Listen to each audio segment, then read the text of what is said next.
মেহেরপুরে চলছে বোরো ধান কাটার উৎসব, আর আবহাওয়া অনুকূলে থাকায় মিলছে বাম্পার ফলনও। এ নিয়ে আরও জানাতে সদর উপজেলার যাদবপুর মাঠ থেকে যুক্ত হচ্ছেন মোজেতাল মুন্না। মুন্না, এই মৌসুমে কৃষকদের জমিতে ফলন কতটুকু হয়েছে, আর ঝড়ের সংখ্যা নিয়েই কৃষকরা কি বলছেন?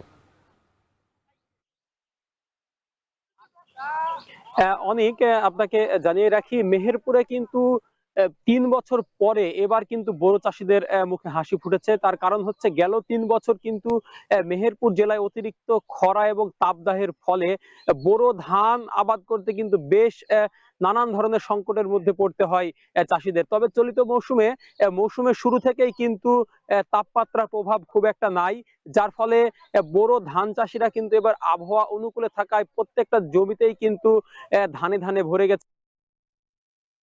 কথা বলেছি, তারা আমাকে জানিয়েছেন যে প্রতি বছর মানে গেল ৩ বছর কিন্তু এই বোরো ধান চাষ করতে তাদের ৪৫ থেকে ৫০টা পর্যন্ত সেচ দেওয়া লেগেছে, যার ফলে তাদের কিন্তু অতিরিক্ত খরচ গুনতে হয়েছিল। কিন্তু চলিত বছরে ৩০ থেকে ৩৫টা সেচেই কিন্তু বোরো ধান কাটার উপযোগী হয়ে গেছে। আমি কয়েকজন কৃষকের সাথে কথা বলেছি, তারা আমাকে আরো জানিয়েছেন প্রতি বিঘা জমিতে বোরো ধান আবাদ করতে খরচ হয় ১৬ থেকে ১৭,০০০ টাকা, এবং প্রতি বিঘায় কিন্তু এবার ফলন মিলছে ২২ থেকে ২৫ মন বা তারও বেশি ধান।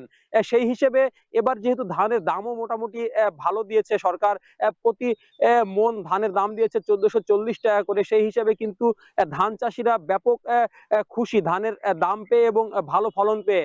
আমি জেলা কৃষি সম্প্রসারণ অধিদপ্তরের সাথে কথা বলেছি, তারা আমাকে জানিয়েছেন মেহেরপুর জেলায় ৩ উপজেলায় মোট ১৯,৪২৭ হেক্টর জমিতে বোরো ধানের আবাদ হয়েছে, এবং প্রতি হেক্টরে ফলন লক্ষ্যমাত্রা ধরা হয়েছে ৪.৩৬ মেট্রিক টন করে। সেই হিসেবে মেহেরপুর জেলায় এবার প্রায় ৮৫,০০০ মেট্রিক টন বোরো ধানের আবাদ হবে, এবং প্রতি টন ধানের বর্তমান বাজার মূল্য প্রায় ৩৯,৬০০ টাকা করে।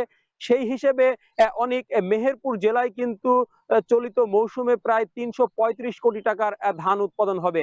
তবে কৃষকদের মনে আতঙ্ক রয়েছে, কালবৈশাখী ঝড়, যে কোনো সময় ঝড় যদি শুরু হয় সেই ক্ষেত্রে মাঠের পাকা ধানের কিন্তু ব্যাপক ক্ষয়ক্ষতি হতে পারে।